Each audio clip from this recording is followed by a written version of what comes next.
At sa ating pong pangunahing balita, huling namataan ang bagyo sa labas po ng PAR sa layong 265 kilometers. Hilagang kanluran ng Pag-asa Island sa West Philippine Sea. Ang bagyong Tino po itong ating tinutungkol. Dahil dito'y Kalayaan Islands po na lamang ang nakataas ang signal number 1. Una nga pong sinabi ng Pag-asa kahapon na magsisimula ulit na gumanda ang panahon sa buong kapuluan. Pero posible hong maramdaman ulit ang mga pag-uulan sa Sabado dahil po naman sa paparating napakalakas na bagyong Uwan. Samantala sa kaugnay na balita, ilang lugar pa rin ang walang pasok ngayong araw, November 6, dahil pa rin po yan sa pananalasa ng bagyong Tino. Suspendido ang klase sa lahat ng antas ngayong Huwebes sa Cebu City. Gayon din sa mga bayan ng Talisay at Sagay sa Negros Occidental. Kanina nga po nakausap natin yung taga-CDRRMO ng Talisay. Ang sinasabi niya kasi mayroon pa rin mga classrooms ngayon ang ginagamit po na evacuation centers.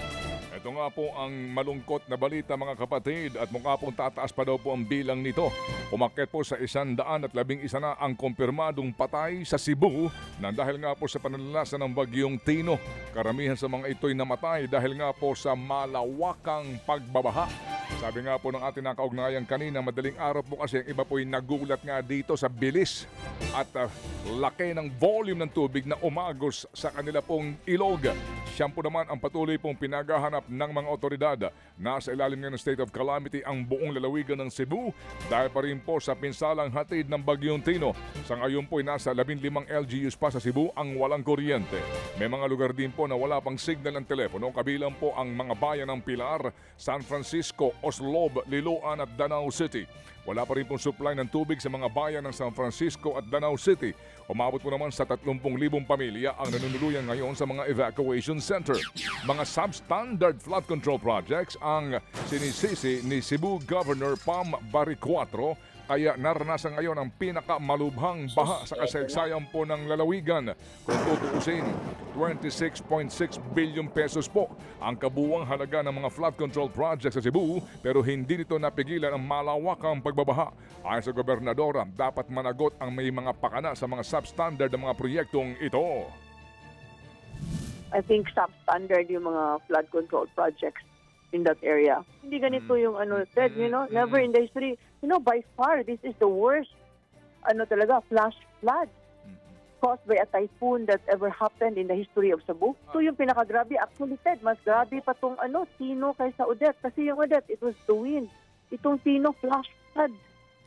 Yan po ang tinig ni Cebu Governor Pam Baricuatro sa panayan po ng aming programa kahapon. Mamaya po ay ating iisa-isahin ang mga kontratista at halaga ng kanilang kontrata dito nga po sa mga flood control projects sa lalawigan ng Cebu, kung saan ang Cebu ang pangalawa sa may pinakamaraming flood control projects. Pagkatapos po lamang ng Bulacan. Ang Bulacan po binabaha pa rin ang binabaha. Ito po ngayon pangalawa sa pinakamarami, Cebu Province sa pangkalahatan. Samantala sa iba pang balita, mga kapatid, dumami ang bilang ng mga Pilipinong nagugutom base po sa pinakabagong survey ng Social Weather Station o SWS. Base nga sa survey, tumaas po sa 22% nitong Setyembre ang bilang ng mga pamilyang nakararanas ng gutom at walang makain ng isang beses o higit pa sa nakalipas na 3 buwan. Mas mataas yan ng 5.9% sa naitalang 16.1% na involuntary hunger noong Hunyo. Pinutol rin ito ang sunod-sunod na pagbaba ng bilang ng mga nakararanas ng gutom simula noong Marso hanggang Abril. Ayon sa SWS, sa Metro Manila ang may pinakamataas na nakararanas ng gutom at sinundan po yan ng Balance Luzon. Samantala po naman, nakakatanggap daw po ng mga pagbabanta sa buhay ang sangkot sa flood control scandal na si Zaldico, kaya ayaw daw po niyang umuwi sa Pilipinas. Ayon po sa abogado ni Ko na si Attorney Roy Rondain, maging siya ay hindi niya alam kung nasaan daw si Ko nang dahil sa telepono lamang daw sila nag-uusap. Gate ni Attorney Rondain, hindi raw nagtatago si Ko. Natatakot lamang daw siyang umuwi ng Pilipinas. Itinanggi rin po ni Rondain ang sinasabi ng napakilalang security aide ni Ko na si Orly Gutesa na naghahatid raw ng male-maletang pera sa bahay ng dating kongresista. Hindi rin daw totoo na mayroong insertion si Ko sa 2025 national budget.